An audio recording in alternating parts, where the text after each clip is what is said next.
की टेक्नोलॉजी की दुनिया में भारत एक और छलांग लगाने के लिए तैयार है और जल्दी ही पटरियों पर देश की पहली हाइड्रोजन ट्रेन दौड़ती नजर आएगी। आज जिस ट्रेन के बारे में आपको बताने जा रहा हूं उसे चलाने के लिए बिजली और डीजल की जरूरत नहीं हो, क्योंकि ये हाइड्रोजन गैस से चलेगी।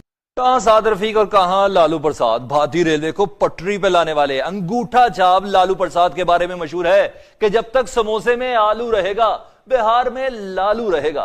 वैसे लालू जी आजकल चारा करप्शन स्कैंडल में जेल काट रहे हैं, लेकिन मानना पड़ेगा भारतीय रेलवे को जो टॉनिक लालू प्रसाद ने दिया उसे दुनिया मानती जी। उन्होंने 40% रेलवे ट्रैक में दावा किया, 40% में 47%। हमने भी थोड़ा सा किया था जिसमें से कुछ समेट दिया। और इस उपलब्धि के बाद भारत उन गिने चुने देशों में से शामिल हो जाएगा जिन्होंने हाइड्रोजन से ईंधन बनाकर ट्रेन चलाने की पहल की है। हम कह सकते हैं नए साल के पहले अगर क्वार्टर में ही हम देखें तो हो सकता है इसका सफल ट्रायल हो जाए। आप में से कुछ लोगों के मन में सवाल आ सकता है कि इसमें क्या खास बात हो गई भाई। इसकी सबसे बड़ी खासियत यह है कि इस ट्रेन से धुआं नहीं, पानी की बूंदें निकलती और इससे प्रदूषण जीरो होता है। यार ये इंडिया देखो ना, वहाँ की कोई आर्मी या कोई एस्टेब्लिशमेंट कोई मुदाखलत है नहीं, आज तक नहीं मेरे ख्याल से ऐसा हुआ। तो इधर क्या है, ये पाकिस्तान एक प्लाट है जिसपे कब्जा हो गया है। लोग बुलेट ट्रेन में फंसे थे, नरेंद्र मोदी अब उससे आगे का सोच। अब ये ट्रेन अगले साल से भारत में चलने वाली है। आपके सामने जो ये ट्रेन चलती दिख रही है, ये जर्मनी की हाइड्रोजन ट्रेन है। दुनिया कुफार के लिए जन्नत है, अच्छा, और मुसलमान के लिए ये कैद खाना है। हमारा मौत से प्यार नहीं रहा है। यानी दुनिया से मुसलमान को कोई लेना देना नहीं होना चाहिए, इबादत करनी चाहिए।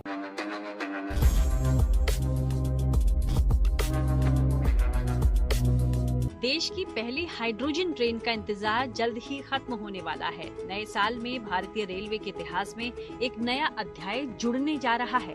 रेलवे के अनुसंधान अभिकल्प एवं मानक संगठन यानी research design and standard organisation ने हाइड्रोजन ट्रेन का डिजाइन तैयार किया है।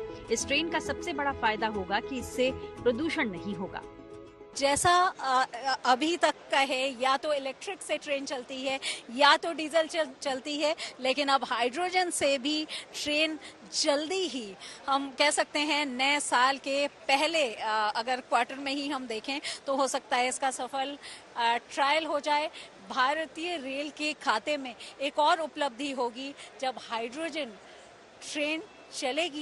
ये भारतीय रेल एनवायरनमेंट फ्रेंडली जो इनिशिएटिव्स हैं उसमें बहुत तेज़ी से काम कर रही है, और उसमें से एक हमारा ये इनिशिएटिव है हाइड्रोजन रेल। तो hydrogen as an alternative fuel जो कि ग्रीन फ्यूल है, जो उसको देश विदेश में अब बहुत सारे लोग उसकी कोशिश कर रहे हैं कि इसको अपनाएं, और रोड ट्रांसपोर्ट सेक्टर में भारत में भी इसको सक्सेसफुली अभी अपनाया गया है। सिर्फ जर्मनी में ही हाइड्रोजन ट्रेन 2 बोगियों के साथ चल रही है। ऐसे में 8 कोच वाली हाइड्रोजन ट्रेन चलाकर भारत बड़ी उपलब्धि हासिल कर सकता है। क्या करते हैं सर? मुझे लगता है मौलाना हैं आप या किसी मतलब इस तरह का कुछ। मैं तबीब हकीम हूँ। हकीम भी हैं, जबरदस्त। और मैं इमाम व खतीब भी हूँ। क्या बात है। मुझे पाकिस्तान की मौजूदा सूरत हाल के ऊपर 2 मिनट या 1 मिनट की अपनी राय दे दें जरा। क्या मुझे पता चले कि आपकी क्या सोच है पाकिस्तान को लेके और दुनिया को लेके, क्या सोच? बहुत बड़े दानश्वर थे, हाँ, वासफ अली वासफ रहमतुल्लाह अलैह। उनका एक कौल है, जो करता है अल्लाह करता है, और अच्छा। जो अल्लाह जो करता है बेहतर करता है। तो जो पाकिस्तान के साथ हो रहा है बेहतर हो रहा है। हम अपना ताल्लुक अल्लाह के साथ कायम कर लेंगे ना, तो किसी किस्म की मुश्किल रहेगी नहीं। ठीक है। क्यों? हमारा अल्लाह के साथ ताल्लुक नहीं है, हमारा उसकी मखलूक के साथ वाबस्ता हो गए हैं, लोगों के ऊपर भरोसा कर दिया है। तो कायनात में दुनिया में कोई ऐसा है ही नहीं अल्लाह के सिवा जो किसी को खुश कर सके। यानी इस टाइम जो पाकिस्तान की सूरत हाल है, इसका मतलब है अल्लाह यही ताला है, के, हाँ। यही है कि हमने दूसरों के ऊपर भरोसा शुरू कर दिया कि ये मेरे मसाइल हल करेगा, ये मेरा मसला हल करेगा, ये करेगा, ये करेगा। ठीक है। नहीं मौलाना साहब, मैं एक सवाल बस आपसे पूछना चाहूंगा। आपने बड़ी जो बात किया उसके ऊपर मैं एक बात करना चाहूंगा। क्या वजह है जितने भी इस्लामिक कंट्रीज हैं, मोस्टली कुछ कंट्रीज को छोड़ के, मोस्टली अफगानिस्तान, पाकिस्तान, बांग्लादेश, अगर बात कर ले हम सीरिया, अगर हम बात कर ले अपना और जितने भी ऐसे कंट्रीज हैं, वहां पे ही क्यों इस तरह की कंडीशन है कि अफरा तफरी का माहौल है, स्टेबिलिटी नहीं है, जंग का माहौल है? क्या इस्लामिक कंट्री से अल्लाह खुश नहीं है? भाई कुरान पढ़ के देखे ना जी, ये अल्लाह तबारक व तआला ने कुरान पाक का मजमून है मुबारक है कि कुफार आप कभी भी खुश नहीं हो सकते जब तक तुम उनके पूरे के पूरे इस्लाम को छोड़ के उनके पीछे ना चलना शुरू हो जाए। नहीं तो कुफार को खुश करने की बात ही नहीं हम कर रहे। मैं कह रहा हूँ हम क्यों नहीं खुश, कुफार को कि मैंने जिक्र ही नहीं किया। पहले इसका जवाब दिया, हमारा अल्लाह के साथ ताल्लुक ही मजबूत नहीं है। ये कोई महंगाई या अफरा तफरी ये फितने हल सिर्फ और सिर्फ अल्लाह और उसके नबी के इताअत में है। ठीक है, तो पाकिस्तान में तो फिर शरी कानून आना चाहिए, इस्लामिक कानून आना चाहिए, खिलाफत का कानून आना चाहिए। ये मुल्क लिया किस लिए गया है? पाकिस्तान का मतलब क्या? क्या मतलब था? ला इलाहा इल्लल्लाह। निज़ाम रियासत होगा क्या? मोहम्मद रसूलुल्लाह। लेकिन वो है आज तक 75 साल से हमने उस कायनात के मालिक को नौज़बिल्लाह माअज़ल्लाह अपने आप को धोखा दिया है, उसको नहीं दे सकते। अच्छा। तो हमें वो ढील देता जा रहा है। लेकिन अब वो पीछे नाराज है हमसे। बेशक नाराज है। ये सारी अफरा तफरी, ये महंगाई का हदीसे बाग में अजाब मुसल्लत कर दिया जाता है। और जिनसे अलग हुए हम मतलब इंडिया से, वो डेवलपमेंट, एजुकेशन, टेक्नोलॉजी में हमसे आगे चले गए। क्या उनसे अल्लाह नाराज नहीं? बात मुसलमान की कामयाबी अगर इस हवाले से करेंगे ना, की कामयाबी अगर इस हवाले से करेंगे ना, कुरान पाक में सारा बयान फरमाता है। अच्छा। ये तो दुनिया है, कुफार के लिए जन्नत है। अच्छा। और मुसलमान के लिए ये कैद खाना है। कैद खाना है, ठीक है ना। तो लेकिन अल्लाह फरमाता है कि जो मेरे रास्ते पे चलेगा मैं सारी दुनिया की कायनात उसके हवाले कर दूंगा। मैं हूं ना, मैं इमाम खतीब हूँ या जो तबीब हूँ, ठीक है, तो मैं मुसल्ले के ऊपर क्या मेरी सोच होती है कि मेरा जो पीछे मुक्तदी खड़े होते हैं किसी ना किसी को मैं ज़बा करूँ। ये मुसलमान की सोच बन गई है। मतलब कि इससे हम जो माजरत के अल्लाह के ऊपर तवज्जो नहीं है। कि जो मौलाना साहब हैं, जो मुफ्ती साहब हैं, ये जो भी है, मैं किसी का नाम नहीं ले रहा, यानी कि वो अवाम को बेवकूफ बना रहे हैं। अवाम को नहीं बना रहे, अपने आप को। नहीं, वैसे अवाम को भी धोखा दे। अल्लाह को ऊपर भरोसा नहीं रहा। ठीक है, और अवाम उनकी बातों में आ जाती है। अवाम कोई सियासतदान है, कोई खतीब है, कोई मौलाना साहब है, वजह सिर्फ और सिर्फ यही है कि हवस, लालच। ठीक है, जब हवस दुनिया में हमारा मौत से प्यार नहीं रहा, यानी दुनिया से मुसलमान को कोई लेना देना नहीं होना चाहिए, इबादत करनी चाहिए। भाई पूरी दुनिया के ऊपर राज किया मुसलमानों ने। अच्छा। पूरे वर्ल्ड के ऊपर। अब क्यों नहीं कर रहे? जब हमने वो रास्ता ही छोड़ दिया था, लेता ही पढ़ने हमें। कौन सा रास्ता?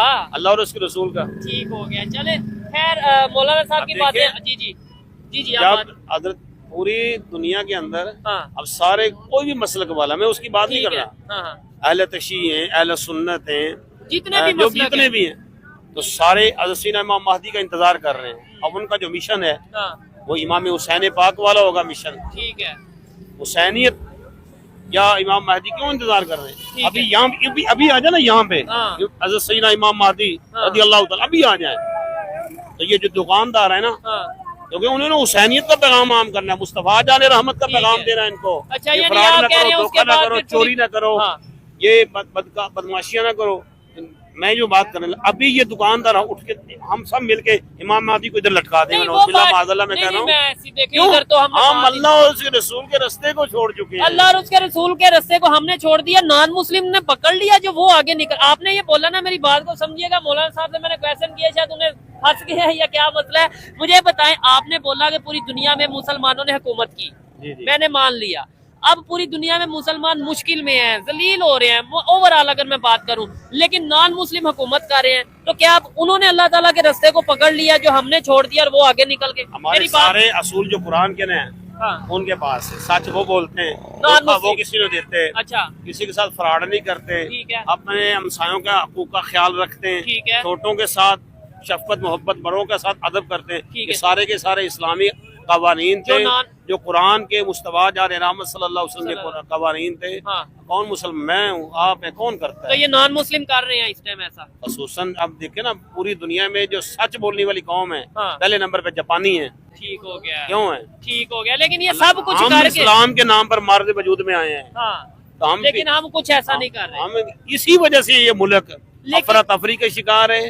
और जब हमने अल्लाह और उसके रसूल का साथ जंग की हुई तो अल्लाह हमारी मदद कहाँ करेगा? आपने ये कहा जापान वाले सच बोल रहे हैं या ईमानदारी से काम कर रहे हैं, नॉन मुस्लिम सच बोल रहे हैं, हमसायों के साथ अच्छा सलूक कर रहे हैं, अच्छे अमाल कर रहे हैं दुनिया में, और मुसलमान जो है वो इस रास्ते से हट चुके हैं। लेकिन जन्नत में फिर भी कौन जाएगा? जिसका अल्लाह और उसके रसूल पर ईमान होगा वो जन्नत में। नहीं, मुस्लिम या नॉन मुस्लिम? मुसलमान जाएंगे, काफिर कोई जापानी नहीं जाएंगे। अगर उन्होंने कलमा पढ़ लिया, ईमान पहली शर्त है। सजा चाहे कोई सच बोले, चाहे जितने मर्जी अच्छे काम करे, वो जन्नत में नहीं जाता। अल्लाह का हुक्म है कि जो भी गैर मुस्लिम होगा, ठीक है, जिसका अल्लाह और उसके रसूल पर ईमान लेगा, उसको दुनिया के अंदर बदला दे दिया जाएगा। ठीक हो गया। आखिरत में उसका कोई हिस्सा नहीं। आखिरत है ईमान। हाँ, गुनाहगार लेकिन कलमा पढ़ के आप झूठ बोलते जो, सब कुछ करते जो, तो वो फिर भी एट द एंड जाएंगे जन्नत में। बिल्कुल, को सजा मिलेगी। नबी पाक सल्लल्लाहु अलैहि वसल्लम ने लेकिन जाएंगे जन्नत।